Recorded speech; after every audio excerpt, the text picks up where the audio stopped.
मिरजेतल्या प्लॅस्टिकच्या भंगार गोडाऊनला भीषण आग. लाखो रुपयांचं प्लॅस्टिक जळून खाक. अग्निशमनच्या 5 बंबांच्या द्वारे आग विझवण्याचं काम सुरू.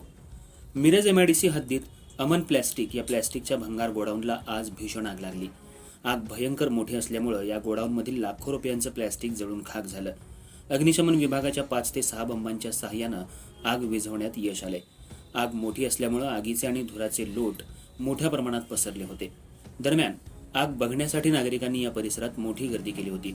बचाव कार्यात अडथळा येऊ नये यासाठी पोलीस घटनास्थळी दाखल झाले आणि लोकांना या ठिकाणाहून बाजूला काढले. सुदैवानं या आगीमध्ये कोणतीही जीवितहानी झालेली नाही. अर्थराज्य न्यूज मराठीसाठी कार्यकारी संपादक सूर्यकांत कुकडे.